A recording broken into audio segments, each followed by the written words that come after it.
ओम नमो नारायण। सूत जी आगे की कहानी सुनाते हुए कहते हैं कि हे मुनियों, सालों पहले उल्कामुख नामक एक राजा था। वह बुद्धिमान होने के साथ साथ सत्यवादी और शांत स्वभाव का व्यक्ति था। वो रोजाना मंदिरों में जाकर गरीबों को धन दान करके उनके दुखों को दूर करता था। राजा उल्कामुख की पत्नी कमल के फूल के समान थी। उन्हें पवित्र स्त्री माना जाता था। एक बार राजा उल्कामुख और उनकी पत्नी ने भद्रशिला नदी के किनारे श्री सत्यनारायण भगवान की पूजा की। तभी वहां एक व्यापारी पहुंचा। उस व्यापारी के पास व्यवसाय के लिए काफी धन था। उसने जब राजा और उसकी पत्नी को व्रत करते देखा तो वह वहीं रुक गया। फिर उसने विनम्रता पूर्वक पूछा, हे महाराज, आप कौन सा व्रत कर रहे हैं? राजा ने जवाब दिया, मैं अपने परिजनों के साथ पुत्र की प्राप्ति के लिए श्री सत्यनारायण भगवान की पूजा कर रहा हूँ। इस पर व्यापारी ने पूछा, क्या आप मुझे भी व्रत करने की विधि बताएंगे? मुझे भी संतान प्राप्ति की इच्छा है। व्यापारी की बात सुनकर राजा ने उसे सत्यनारायण भगवान की पूजा की सारी विधि बताई। इसके बाद व्यापारी अपने घर की ओर निकल पड़ा। वहां पहुंचकर व्यापारी ने अपनी पत्नी लीलावती को श्री सत्यनारायण व्रत के बारे में बताया और कहा, मुझे जब संतान की प्राप्ति होगी तो मैं इस व्रत को करूंगा। कुछ दिन बाद सत्यनारायण भगवान की कृपा व्यापारी की पत्नी लीलावती पर बरसी और वह गर्भवती हो गई। आगे चलकर उसने एक पुत्री को जन्म दिया। लीलावती की पुत्री कब बड़ी हो गई यह पता ही नहीं चला। उसके माता पिता ने उसका नाम कलावती रखा था। कुछ दिन बीतने के बाद कलावती की माता ने व्यापारी को उसका वचन याद दिलाया, जिससे उसने संतान प्राप्ति के बाद श्री सत्यनारायण भगवान की पूजा करने की बात कही थी। लीलावती ने कहा, हे स्वामी, अब आपको अपने वचन को पूरा करने का समय आ गया है। इस पर साधु ने कहा, हे प्राण प्रिया, मुझे अपना वचन अच्छी तरह से याद है। इस वचन को मैं अपनी पुत्री के विवाह पर पूरे विधि विधान के साथ करूंगा। पत्नी को पूजा का आश्वासन देकर अगले दिन व्यापारी नगर की ओर चल पड़ा। कुछ समय बाद जब कलावती शादी योग्य हो गई तो व्यापारी ने दूत को बुलाया और उसे अपनी पुत्री कलावती के लिए एक योग्य वर ढूंढने का आदेश दिया। दूत कंचन नगर की ओर गया और वहां से एक योग्य वर लेकर आया। उस लड़के को देखकर व्यापारी ने अपनी पुत्री का विवाह उससे करने का फैसला किया। उसने तुरंत अपने प्रियजनों को आमंत्रित किया और अपनी पुत्री का विवाह उस योग्य लड़के से कर दिया। शादी के दौरान भी व्यापारी ने श्री सत्यनारायण भगवान की पूजा नहीं की।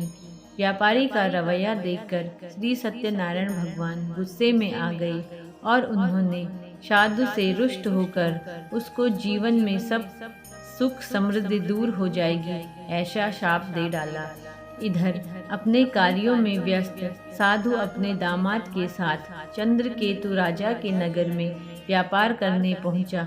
अपने कार्यों में व्यस्त व्यापारी अपने दामाद के साथ चंद्रकेतु राजा के नगर में व्यापार करने पहुंचा।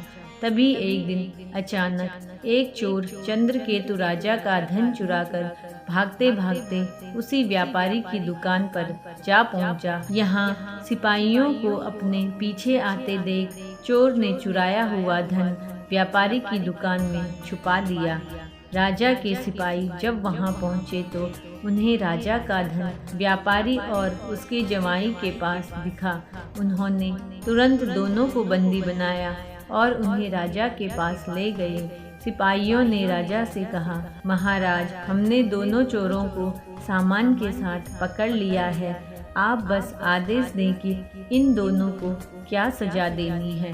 राजा ने सिपाहियों को आदेश दिया कि बिना देर किए दोनों को इसी वक्त कारावास में डाल दिया जाए। साथ ही उनके सारे धन को जब्त कर लिया जाए। दूसरी तरफ व्यापारी की पत्नी भी दुखी थी। उसके घर में जो कुछ सामान था उसे चोर ले गए थे।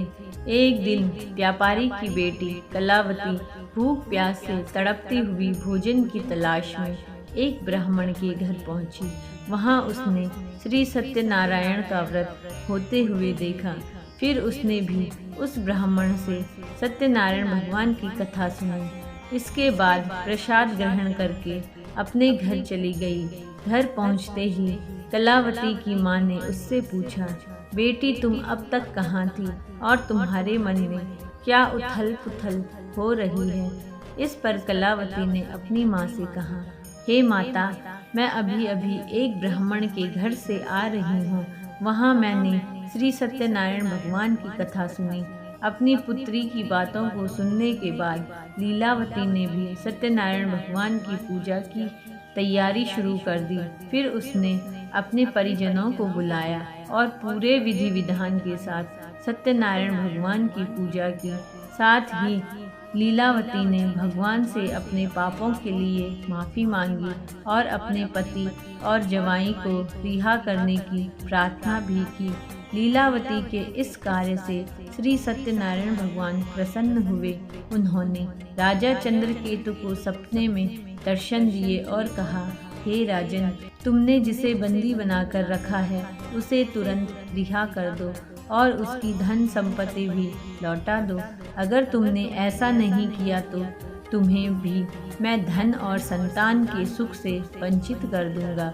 अगली सुबह राजा ने दरबार में अपने सपने के बारे में बताया और सिपाहियों को दोनों कैदियों को सभा में लाने के लिए कहा। इसके बाद सिपाही व्यापारी और उसके जवाई को लेकर दरबार पहुँचे। यहाँ दोनों ने राजा को प्रणाम किया। इसके बाद राजा ने उनसे कहा, हमें गलतफहमी हो गई थी, अब वो दूर हो गई है, इसलिए हम आप लोगों को पूरे सम्मान और धन दौलत के साथ छोड़ रहे हैं। इतना कहकर सूत जी ने श्री सत्यनारायण कथा का 3रा अध्याय पूरा किया। तो भक्तों, इसी कथा के साथ आप भी बोलिए, ओम नमो नारायण।